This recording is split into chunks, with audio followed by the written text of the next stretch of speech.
시간 우리에게 주시는 하나님의 말씀은 신약성경 마가복음 2장 1절부터 12절까지의 말씀입니다. 저와 한 절씩 교독하겠습니다. 수일 후에 예수께서 다시 가버나움에 들어가시니 집에 계시다는 소문이 들린지라. 많은 사람이 모여서 문 앞까지도 들어설 자리가 없게 되었는데 예수께서 그들에게 도를 말씀하시더니 사람들이 한 중풍병자를 네 사람에게 메워가지고 예수께로 올세. 우리들 때문에 예수께 데려갈 수 없으므로 그 계신 곳에 지붕을 뜯어 구멍을 내고 중풍병자가 누운 상을 달아 내리니 예수께서 그들의 믿음을 보시고 중풍병자에게 이르시되 작은 자야 내 죄 사함을 받았느니라 하시니 어떤 서기관들이 거기 앉아서 마음에 생각하기를 이 사람이 어찌 이렇게 말하는가 신성모독이로다. 오직 하나님 한 분 외에는 누가 능히 죄를 사하겠느냐. 그들이 속으로 이렇게 생각하는 줄을 예수께서 곧 중심에 아시고 이르시되 어찌하여 이것을 마음에 생각하느냐. 중풍병자에게 내 죄 사함을 받았느니라 하는 말과 일어나 내 상을 가지고 걸어가라 하는 말 중에서 어느 것이 쉽겠느냐. 그러나 인자가 땅에서 죄를 사하는 권세가 있는 줄을 너희로 알게 하려 하노라 하시고 중풍병자에게 말씀하시되 내가 내게 이르노니 일어나 내 상을 가지고 집으로 가라 하시니 그가 일어나 곧 상을 가지고 모든 사람 앞에서 나가거늘 그들이 다 놀라 하나님께 영광을 돌리며 이르되 우리가 이런 일을 도무지 보지 못하였다 하더라. 아멘. 종료주일을 맞아 2부 예배 나오신 여러분 모두에게 하나님의 은혜와 축복이 함께 하시기를 간절히 바랍니다. 우리 앞뒤자 보시면서 반갑게 인사 나누시겠습니다. 주님의 은혜가 함께 하시기 바랍니다.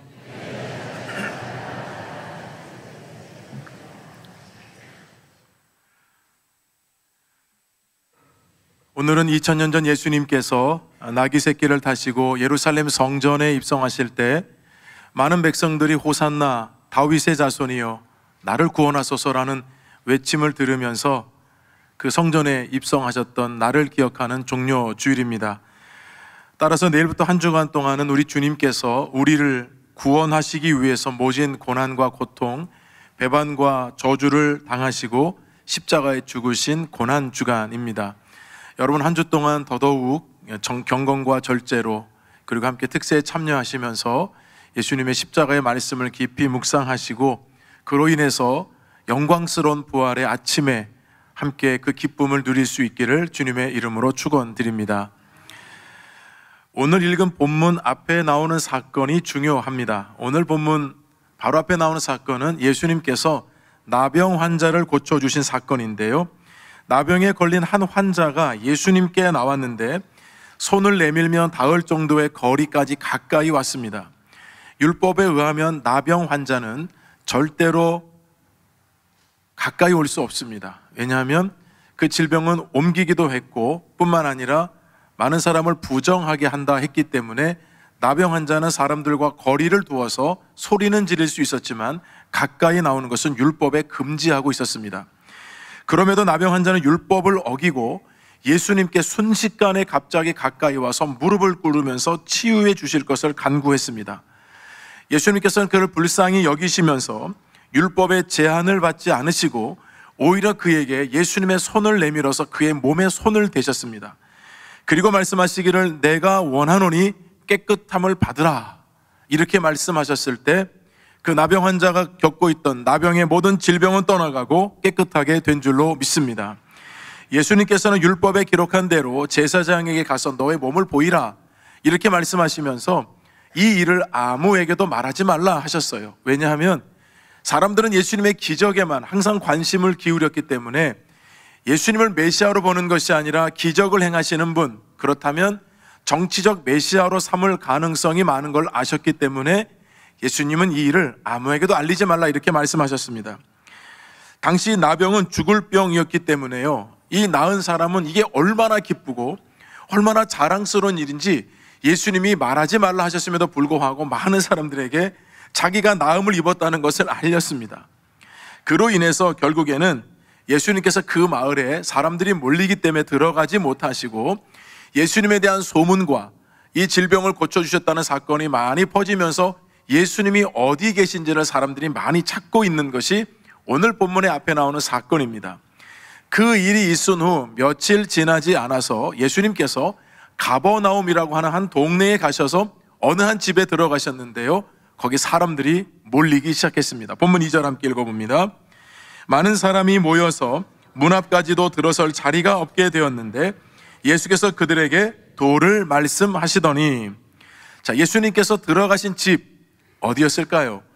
이 본문의 말씀이 공간복음서에 마태, 마가, 누가복음에 다 나오는데요, 누구의 집이라고 말씀하지 않지만 본문의 정확 상황을 생각해 보면 많은 학자들은 아마도 예수님의 제자였던 베드로의 집이었을 것이라고 추측을 합니다.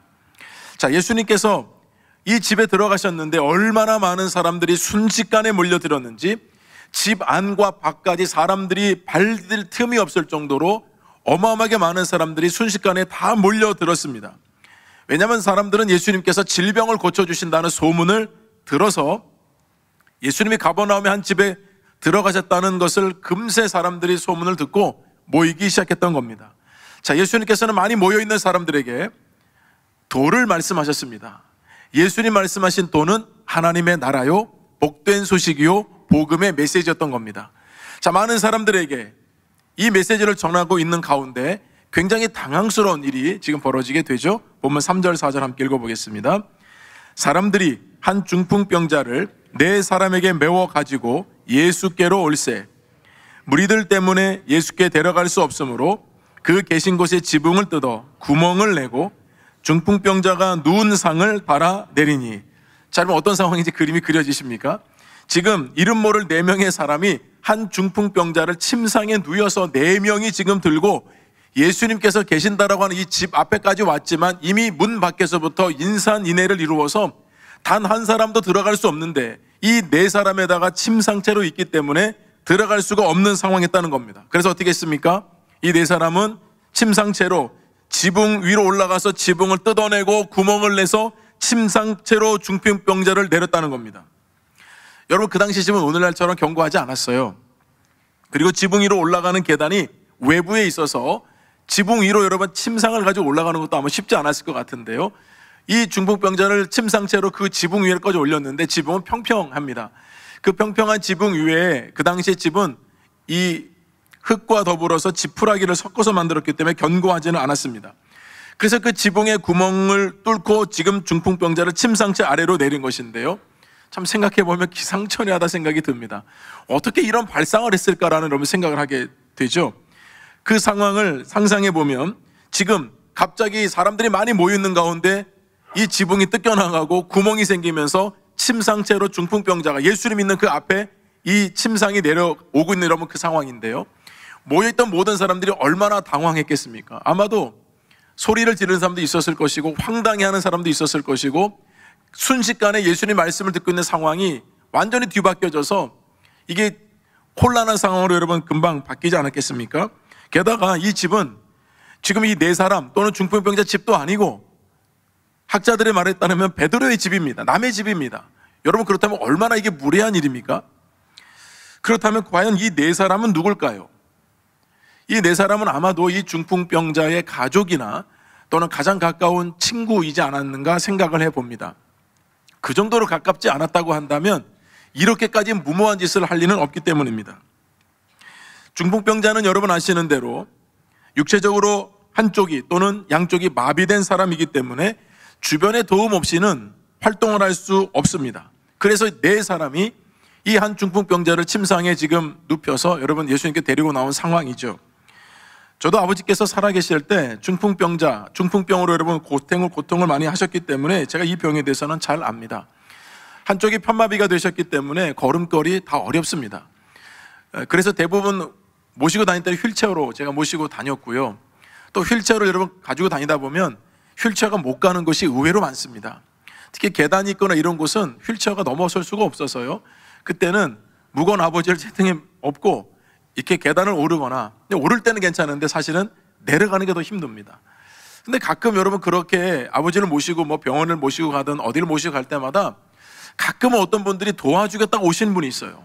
제가 막 땀을 뻘뻘 흘리면서 이렇게 하고 있으면 좀 제가 도와드려도 될까요? 라고 이렇게 오시는데, 저는 저를 도와주든 안 도와주든 그것보다 이런 상황을 목격하면서 도와주려고 오신 분들이 너무 고맙더라고요. 그러니까 제가 정말 정중하게 너무나도 고맙습니다.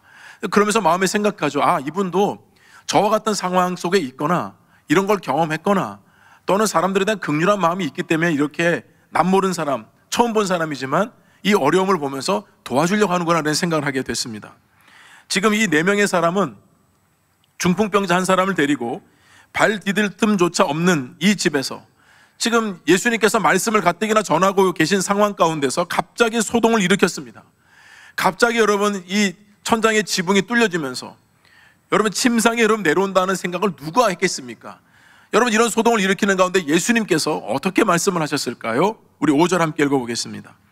예수께서 그들의 믿음을 보시고 중풍병자에게 이르시되 작은 자야 내 죄 사함을 받았느니라 하시니, 예수님께서는 의외로 이 아수라장을 만들어 놓은 사람들을 향해서 막구짓거나 책망하신 것이 아니라 오히려 그들의 믿음을 보셨다는 겁니다.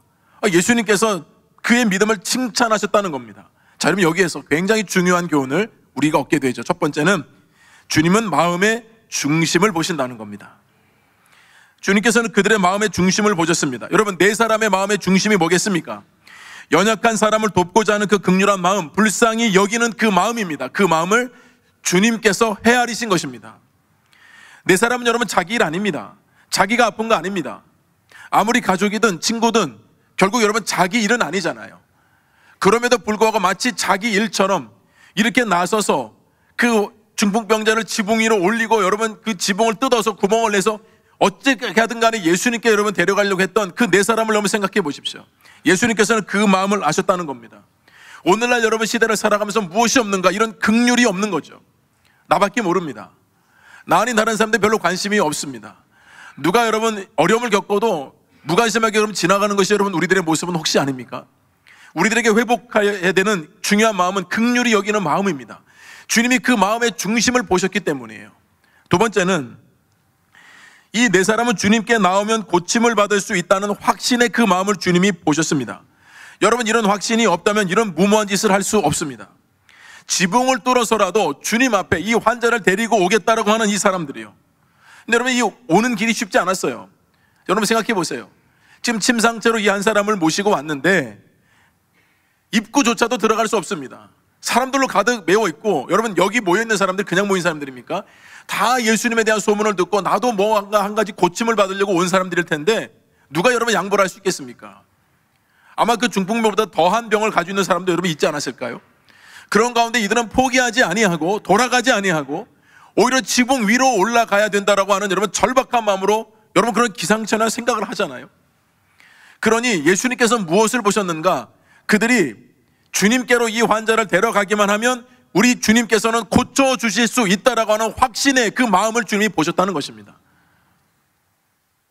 아마도 모인 사람들 중에서는요, 예수님이 도에 대한 말씀을 하시지만 그 도에 대한 관심 없고 예수님 빨리 말씀 끝내시고 우리 좀 질병 좀 고쳐달라고, 여러분 그런 사람들도 있지 않았을까요? 반면에 이 4사람과 중풍병자는 예수님이라고 한다면 이 질병을 고쳐줄 수 있다라고 하는 그 마음의 확신, 여러분 그 확신 때문에 포기하지 아니하고 뒤돌아가지 아니하고 어떤 방법을 동원해서든 간에 예수님 앞으로 데리고 가면 된다라고 하는 그런 마음으로 여러분 확신을 가지고 했기 때문에 지금 주님 앞에 서게 됐다는 것입니다. 4명의 사람들은 그래서 달라는 겁니다. 그 확신, 마음의 확신, 주님이 그것을 믿음으로 보셨습니다. 세 번째는 주님께서 그 믿음을 보셨다는 것은 예수님과 초면이잖아요. 근데 그들이 가지고 있는 것은 어렴풋이 알고 있는 이론적이나 논리적으로 가지고 있는 지식의 믿음이 아니었습니다. 게다가 나는 뭐 이렇게 살다가 죽지 뭐, 내 질병을 고칠 사람이 어딨어. 그 당시에는 의학으로도 고칠 수 없습니다. 그러니 숙명론, 운명론으로 받아들이면서 나는 이렇게 살다가 죽을 수밖에 없는 거지. 여러분 그렇게 생각하지 않았다는 겁니다. 오히려 예수님을 통해서 내가 고침을 받아서 새로운 삶을 살 수 있다라고 하는 기대감이 그들에게 있다는 것을 주님이 보신 겁니다. 주님은 그것을 믿음으로 보셨습니다.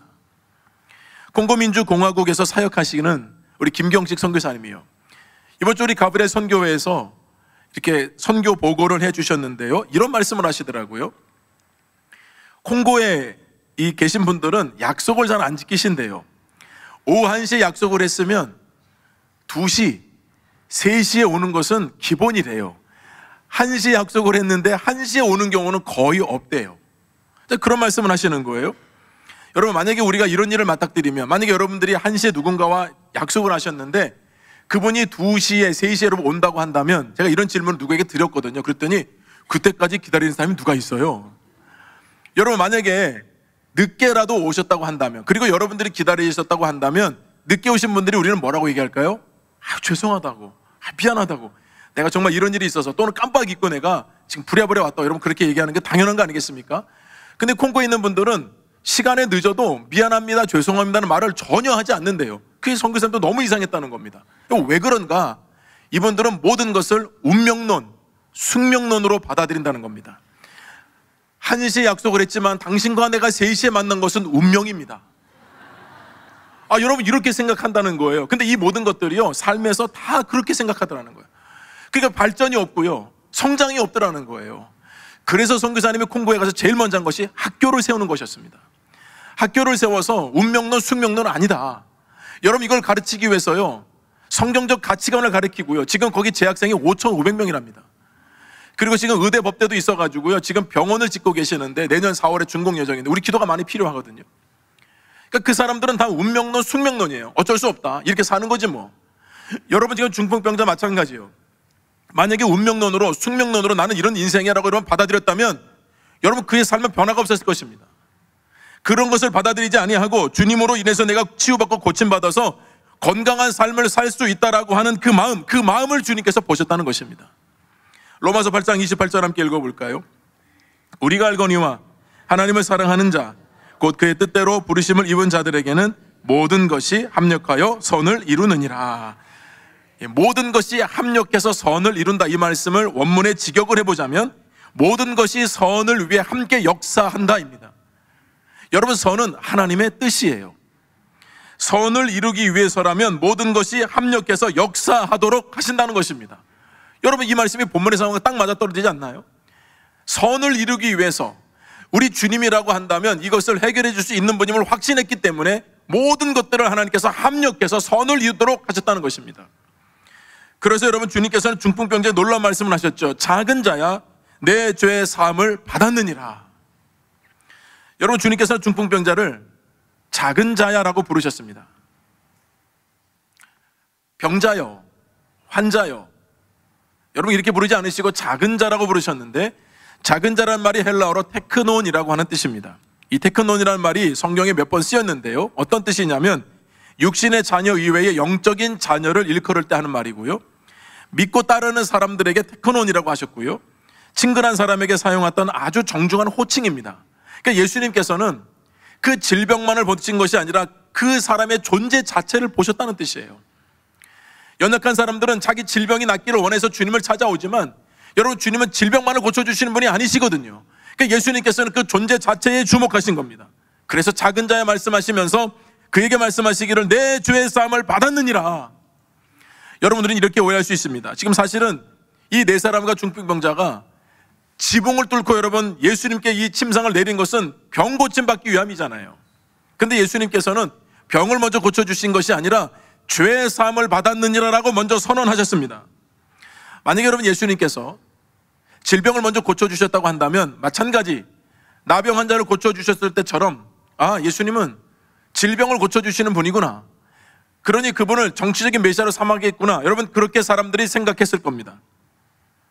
그래서 예수님께서 이 땅에 오신 목적을 오해할 수도 있는 겁니다. 여러분, 육체의 질병의 치유는 한시적입니다. 그러나 영혼의 치유는, 영혼의 죄사함은 영원한 줄로 믿습니다. 그래서 주님께서 이 땅에 성육신에서 오신 목적은 모든 백성을 죄에서 구원하기 위해서 주님 오셨다 말씀하셨어요. 그래서 이 중풍병자에게 내 죄의 사함을 받았느니라 먼저 선언을 하셨던 것입니다. 여러분, 이 중풍병자의 모습은요, 꼭 그 질병을 가지고 있는 그 한 분을 향한 메시지가 아니에요. 그와 같은 삶을 살아가고 있는 많은 사람들을 향한 주님의 메시지인 겁니다. 여러분, 이 중풍병자를 통해서 우리가 알 수 있는 것은 죄가 하나님과 이 인간의 관계를 그와 같이 단절시켰다는 것입니다. 누군가는 중간에 역할을 해줘야 되는데 그 역할을 할 사람이 없는 거죠. 죄가 하나님과 우리 관계를 단절시키고 멀어지게 했습니다. 따라서 주님께서 십자가를 통해서 하나님과 우리 관계를 완전히 회복시켜 주심으로 여러분, 하나님과 우리가 하나님의 자녀가 된 것을 믿음으로 받아들이게 된 것이고 하나님의 자녀로 이 땅을 여러분 살아가게 된 줄로 믿습니다. 그러니 주님께서 이처럼 중풍병자에게 먼저 육체의 질병을 치유받는 것이 먼저가 아니라 그의 믿음을 보시면서 죄의 사함에 대한 은혜를 먼저 주셨다는 것입니다. 여러분, 정말 예수님께서 근본적이고 본질적인 그 치유와 회복의 역사와 은혜를 주신 것이에요. 그렇다면 여러분, 예수님께서 이와 같이 말씀하신 또 한 가지 의도가 숨겨져 있었습니다. 우리 본문 6절 7절 함께 읽어보겠습니다. 어떤 서기관들이 거기 앉아서 마음에 생각하기를 이 사람이 어찌 이렇게 말하는가? 신성모독이로다. 오직 하나님 한 분 외에는 누가 능히 죄를 사하겠느냐. 자, 두 번째 교훈은 영적인 잠에서 깨어나게 하기 위함이었다는 겁니다. 자, 여러분, 많은 사람들이 모여 있는데요, 여기에 모인 사람들 중에는 서기관들도 있었습니다. 서기관이라고 하는 사람들은 율법을 해석하고 율법을 가르치고 그리고 율법을 기록하는 성경의 제자들이라고 하는 당대의 최고의 종교 집단들입니다. 그 중에 한 명의 서기관도 그 자리에 있었습니다. 그런데 예수님께서 중풍병자를 향해서 내 죄의 사함을 받았느니라 라고 선언하자 서기관이 마음에 생각하기를 이렇게 했다는 겁니다. 어떻게 이런 말을 하는가? 신성모독이로다. 하나님 한 분 외에 누가 능히 죄를 사하겠느냐. 여러분, 주님께서는 속으로 말하는 것도 아십니다. 조심하세요. 지금 서기관이 속으로 생각한 것도 주님께서 아시고 주님께서 그에게 말씀하시는데요, 주님은 서기관도 책망하기보다는 정말 주님이 원하시는 것이 무엇이냐면 그에게 닫혀져 있는 마음과 생각과 그 영적인 눈을 열어주기를 원하신 겁니다. 주님께서 지금 말씀을 전하시는 현장에 그가 있고 주님께서 행하시는 기적의 자리에 그가 있음에도 불구하고 여전히 그의 마음과 생각에는 예수님을 메시아로 보지 못하고 있습니다. 그리고 그렇게 율법을 해석하고 가르치는 사람임에도 불구하고 메시아가 죄를 사하는 권세가 있다는 것도 알지 못했습니다. 사실 여러분, 이게 충격적인 거예요. 그러니까 여러분, 성경에 있는 말씀을 굉장히 피상적으로 아는 거죠. 내 가지고 있는 생각과 수준에서만 여러분 생각하니 이 말씀의 한계를 뛰어넘지 못하는 겁니다. 서기관이 그랬다는 겁니다. 요한복음 1장 5절의 말씀처럼 빛이 어둠에 빛이 돼 어둠이 깨닫지 못하더라. 여러분, 빛이 비추면 어둠은 사라지거든요. 근데 어둠이 빛을 깨달아야 돼요. 빛 때문에 사라지는 거예요. 근데 빛이 비추었음에도 불구하고 그 어둠은 깨닫지 못했어요. 지금 서기관들의 그 마음 상태를 그대로 드러내고 있는 거 아니겠습니까? 주님께서는 분명하게 말씀을 해주셨습니다. 10절 함께 읽어봅니다. 인자가 땅에서 죄를 사하는 권세가 있는 줄을 너희로 알게 하려 하노라 하시고. 여러분, 이게 예수님의 의도예요. 알게 하려 하노라. 깨닫고 영적인 눈이 열려지기를 원하셨다는 말씀입니다. 여러분들이 예배를 드리고 말씀을 받으실 때 믿음으로 말씀을 받으셔야 하는 이유가 여기 있는 거예요. 영적인 눈과 귀가 닫히면 여러분 서기관처럼 되기 쉽기 때문입니다. 자꾸 비판하는 마음만 생기고 불만이 쌓이고 불평이 늘어가면 영적으로 병들어 있는 겁니다. 틀림없습니다.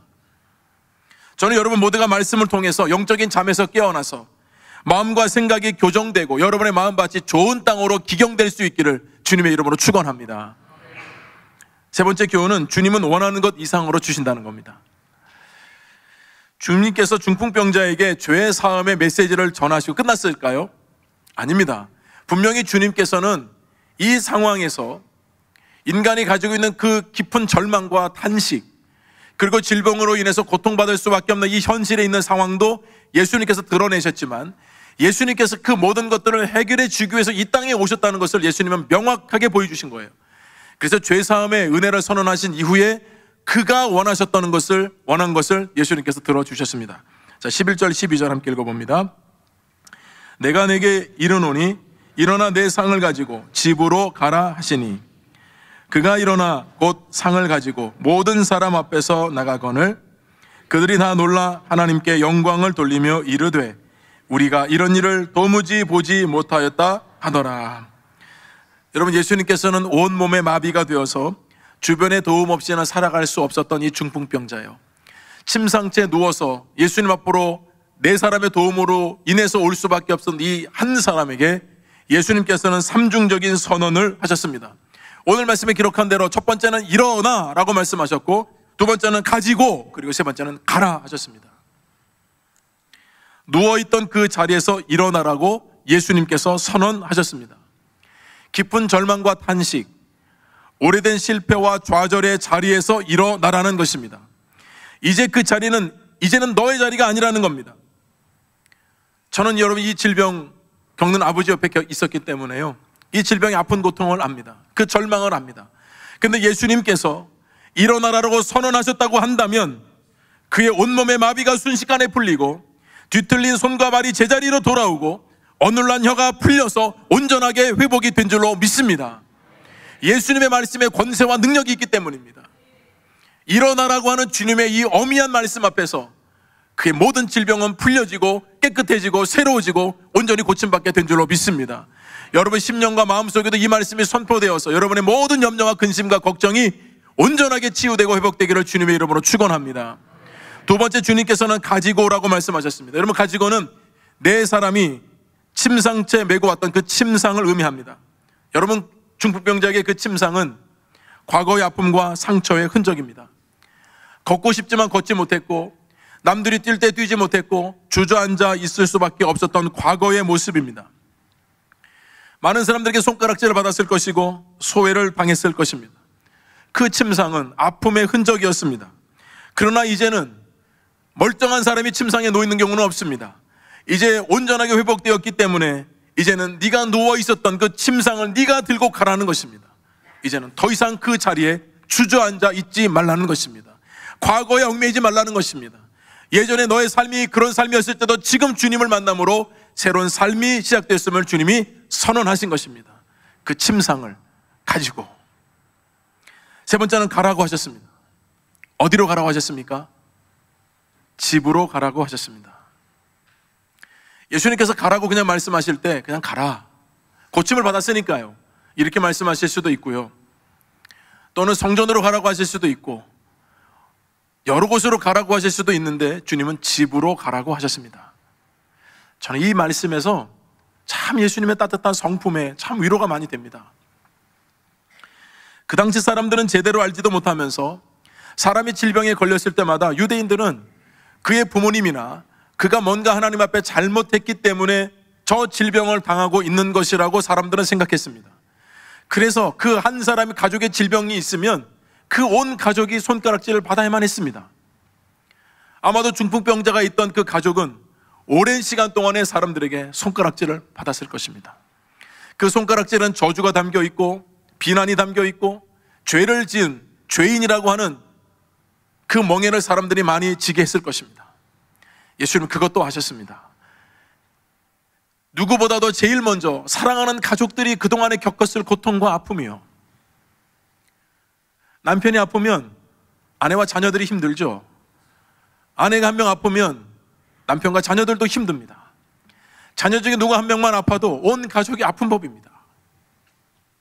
이 중풍병자 한 사람으로 인해서 그동안 고통했을 가족들, 비난을 당했을 가족들, 부모와 그의 죄와 아무 상관이 없는 이 질병으로 인해서 고통을 당하고 있는 이 중풍병자 한 사람을 예수님께서 일으키셨을 때 그 침상을 가지고 너의 집으로 가라 하셨던 것은 아픔과 고통 속에 있던 모든 가족들을 치유하고 회복시키는 그 기쁨을 가족에서 누리라고 하는 주님의 배려였던 것입니다.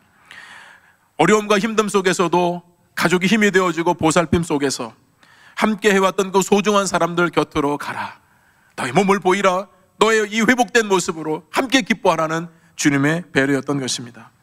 네 사람이 한 사람의 이 중풍병자를 침상째에 메고 왔지만 이제 중풍병자는 더 이상 병자가 아니라 죄의 사함을 받고 고침을 받은 그리스도인이 되었습니다. 많은 사람들이 보는 앞에서 당당하게 이제는 침상을 가지고 걸어 나갔을 때 모여있던 모든 사람들은 하나님께 영광을 돌렸다고 했습니다. 여러분, 이것이 주님의 놀라운 역사인 줄로 믿습니다. 이제 우리 목민교회는 주님께서 사망과 죽음의 권세를 깨뜨리시고 부활하신 부활주일에 새 생명 만남의 날로 다음 주일에 모이게 됩니다. 사랑하는 여러분, 그동안 우리가 기도하고 또 초대하려고 했던 분들, 여러분 한 주간 동안 더 많이 기도하시고 그분들이 함께 이 자리에 나오셨을 때에 정말 복음의 메시지를 통해서, 예배를 통해서 예수 그리스도를 인격적으로 영접하고 뿐만 아니라 주의 말씀을 통해 죄 사함을 받고 모든 영과 육의 질병에서 노인받게 되는 놀라운 천국잔치가 되기를 주님의 이름으로 축원합니다. 우리 모두가 다 기뻐하면서요, 감사하면서요, 하나님께 영광을 올려드리는 그런 복된 날이 되기를 간절히 소망합니다.